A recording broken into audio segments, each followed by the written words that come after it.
Alright guys, sa mapagpalang araw. Alright, magandang araw sa inyong lahat. Meron tayong reaction video dito kay Rob Trip.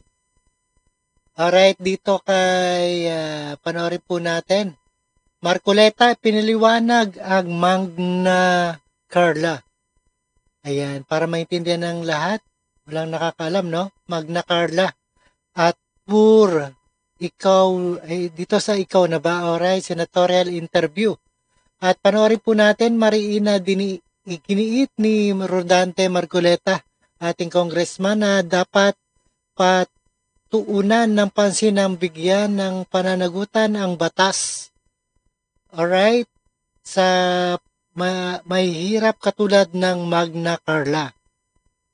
Magna Carta of the Poor upang matugunan ang pangunahing pangangailangan ng mahihirap pagdating sa pagkain, edukasyon, gamot, at pabahay, hanap buhay. Alright, matagal na palang panukala itong ni Congressman Rodante Marcoleta, no? 2005 pa, no? Alright, meron ng 15 years itong hindi pa rin naiisulong. Panoorin po natin, guys. And under further ado, let's watch.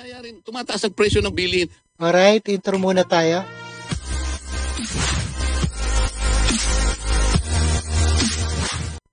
Ayan, panoorin na po natin, guys. Natin ibaba ang kuryente. Meron pa yung hiwalay na Quinta Committee para doon sa mga produkto ng pagkain Nako, at saka singilin sa public utilities. nako, naniniwala ka naman. Mm. Gawin mo na sigurong, ano yung pinakamalaki? Gawin mo na 10 siguro. Ano yung kinta-kinta na yan? Hindi ako naniniwala. Pero siguro, well, ano ba ang nilalaman nung Magna Carta for the Poor? At paano makatutulong sa mga mahihirap nating mga kababayan? Yung Umangat naman ang kanilang buhay. Kulang pa ba? Pag naging senador kayo, kailangan ba dagdagan pa yan o ayusin pa yan? Ayan ang Magna Carta isang panukala ito ni Rodante Marcoleta noong 2005, no? At dapat isulong natin pag nanalo si Rodante Marcoleta. Alright? Itong senatorial election. Sa inyo, ang weakest link kasi yung oversight. Oh. Dapat yun ang tutukan. Yung pagpapatupad po ng batas, doon tayo mag-concentrate. Marami po tayong magagandang batas. Katulad po ng Magna Carta. Ginugol po namin dyan, kasama ko dyan, 15 taon bago na ipasa. Oh, limang taon, no? 15 taon na bago na ipasa yan. Muna ipasa. Ngayon po kaya hindi maisulong-sulong. Isipin po nyo IRR lang, hindi magawa-gawa. Nakagawa ang ng IRR. Talaga yung gobyerno natin ngayon, no? Alang kwenta.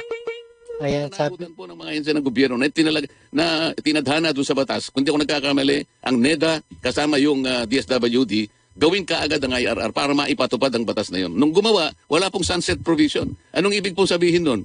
Hindi naman kasi kinakailangang manatiling mahirap yung tao eh. At some point in his life, dapat makagraduate siya doon. Ako naniniwala, walang tao na gusto niya na palagi na lang siyang inaayudahan sa habang buhay niya. Gusto niya yung pamilya niya dumating sa punto na maiwanan, makakalas siya doon sa patanikalan ng kahirapan. Pero yung Oo, tama yun. Tama talaga si Congressman Marcoleta. Dapat maalis din sa kahirapan, no?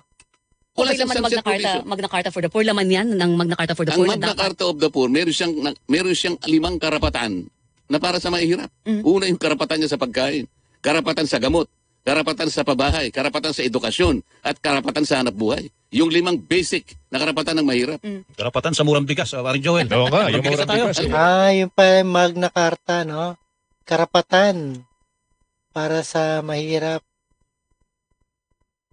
Kaya nagtagal, sabi at ko pangangailangan, di ba? kailangan natin ng konting ngipin kasi merong provision doon. Halimbawa, merong lumapit na isang mahirap, marginalized.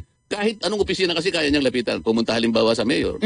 Mayor, pwede po ba kung makahingi po wala lang po kami talaga itong araw na ito, gipit na gipit. Kailangan gumawa ka po ng paraan kahit ano yun. Kasi pumunta sa iyo eh. Hindi mo pwedeng tanggihan. Hindi mo siya pwedeng tanggihan. Kaya naglagay ako ng doon na hindi ka pwedeng tumanggi. Gumawa ka ng paraan kahit paano maibsan. Maring hindi mo lahat maibigay niya pero wag siyang uuwi nang hindi lang siya nabigyan ng kahit. Oo, kahit konti papano, no? Karapatan kasi mamuhay ng isang tao, Ano. lalo na din sa Pilipinas. Hindi pa kami ron. Sabi niya, Dante, Napakahirap ng isip-isipin mo naman. Tayo ngayon ang gigisain, tayo ngayon ang ilalagay. Isip-isipin mo, magkaroon tayong pananagutan.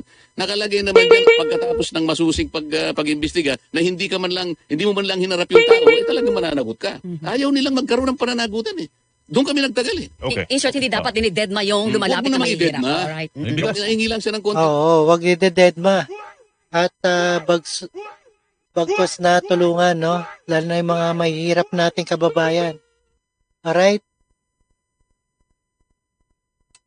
Gumawa kayo ng paraan. Yung karapatan sa pagkain, yun, problema. yung problema Lalo na natin yun. sa bigas. So, paano ba natin mapapababa ang presyo ng bigas immediately? Congressman, kasi marami nagsasabi, ganito dapat gawin. Kaya lang mga long term po yun eh. Medyo Immediate matagal. kasi mahirap yun eh. Yung immediate. Immediate, hindi ka agad masusuportahan yan. Mali yung mga tanong, no?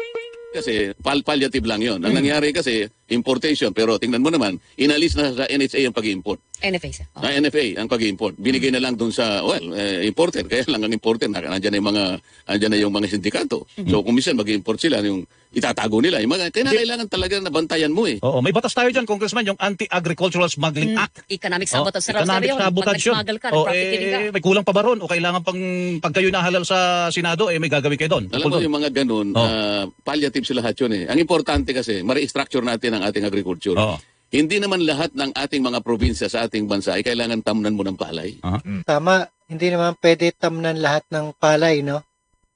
Ang ating mga lugar. Dapat mayroon talagang bawat lugar, no? Kunyari, Kamatis sa Bicol, Sibuyas, sa Batanes, sa Batangas. Pwede mo namang kwentahin. Alam mo kung ilang kabanmelo ang kinakain na bigas ng isang Pilipino sa isang taon. Kwentahin mo lang eh. 1.25 kabans per year. O i-multiply mo ngayon, bago multiply sa 116 million Filipinos, tanggalin mo yung hindi kumakain ng bigas. Saka yung nasasayang. Merong kumakain lang ng kasaba. No rice diet. May kumakain lang ng mais. Meron namang yung mga sanggol, hindi pa kumakain ng bigas. Sabaw ng bigas ang kinakain ng sanggol. O alimbawa, nakuwenta natin, 95 million lang ang talagang kakain ng bigas. Multiply mo sa factor na yun. Alam mo, ito lang pala ang pwede nating i-produce. Pipili ka na lang ng mga ilang probinsya ang tatamnan natin ng palay. Para sa ganun, focus tayo. Pati irrigation, pati pesticide, pati... Ayan, sinasabi natin na bawat lugar lang, no? Bawat probinsya kung anong gulay o tatamnan natin. Fertilizer, mababantayan ngayon yan. Hindi nasasayang resources. Ibig ko sabihin, clustered tayo, hindi yung... Ay, naku, Sabog-sabog. Habang inaantay Oo, tama, cluster. patupad ng gobyerno yan, magtitiis muna tayo dito sa Mahal na bigas. 45 pesos, 47, minsan 55, 58 pesos. Maximum sa dyan. Alam mo, ang kailangan natin patriotism. Ako, ginawa ko na ito eh. Ginawa ko na ito nung sumikat yung presyo ng bigas. Sinabi ko yung mga kaibigan ko, marami naman akong kaibigan talagang katulad ni Melo, na mayayaman talaga.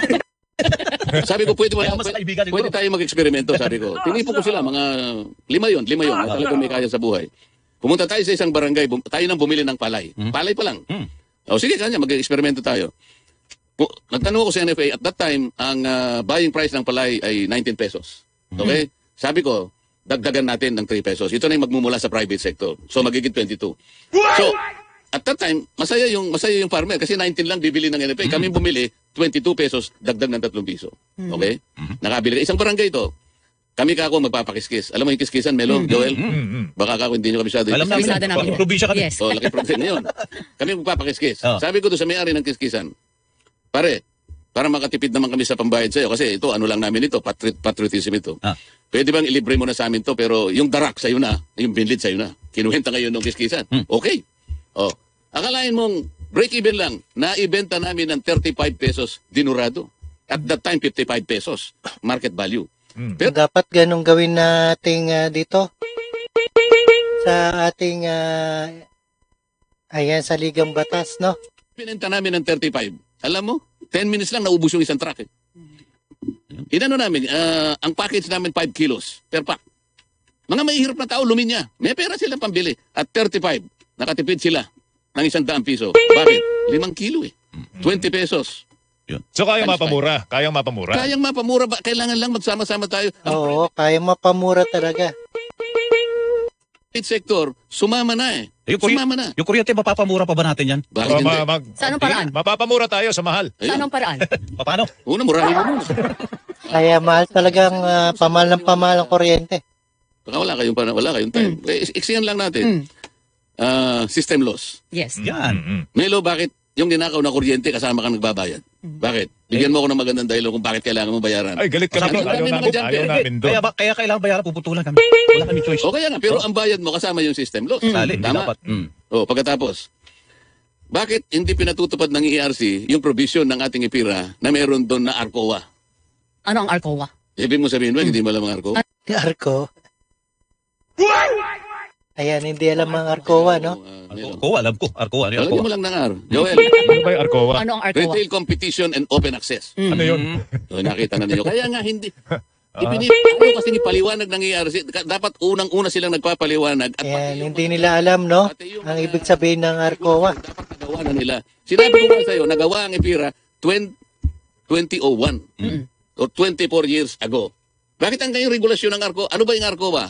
Ano ba yung subdivision mo, Melo? Diyan lang sa village. Oh, pero yung village na yan. Meron kayong homeowners association. Oo. Pakwenta mo yung aggregate na konsumo ng inyong village. Oo. Kapag ka nakwenta mo 500 kilowatts, pwede na kayong mamili ng retailer, not necessarily Meralco mag-supply sa inyo. Nasa batas yun eh. O halimbawa, inopera ka Milo. Milo, magkano yan? Kwentahin natin. 11 pesos ang binabayaran mo. O magkano ang bid mo? Bibigyan kita 9 pesos. Di ba nakakatipid ka? Ito yung mga paraan. Sundan lang natin ang batas. Wala nga nagpapatupad. Meron pang aggregation. Hahaba lang tayo eh. Okay. Meron akong magagawa. Pero in short, kaya po ba tanggalin ang systems loss? Bakit Kasi hindi? yun daw ang effective para na paraan para mapababa talaga agad ang presyo ng Sasabihin ko lang doon sa batas, kuryente. tanggalin mo na yung system loss na nilagay nyo dyan sa batas na yan. Mali yan. Ayan, tama yan. Pwede matanggal yung batas na yan. Ang problema, Congressman, ilang kongreso nang nakalipas, ang dami pong panukalang batas tanggalin ng systems loss pero walang nakakapagtanggal. O wala kasing gustong magsimula. Pero Ako nasa- nagsisimula ako, ayaw nila uto. Ayan, dapat tanggalin talaga yan. Ang laki ng binabayaran natin. So walang political will. O, tingnan mo nga ABS-CBN. Sino bang... Ako lang. Wala namang gusto nila sumama sa akin. Meron ka ba nakita isang senador na tumulong sa akin? So, Teka, sandali. gagawin mo sa Senado yung pagkatatanggal sa Ang system system loss. loss. Alright guys, ayan, napakinggan at napanood po natin dito sa paliwanag ni Marcoleta, ating Congressman Marcoleta, ang Magna Carta of the Poor. At ito ay sinusulong uli pag nanalo itong si Marcoleta sa ngayong senatorial election. Alright, maraming salamat sa inyong lahat and peace out.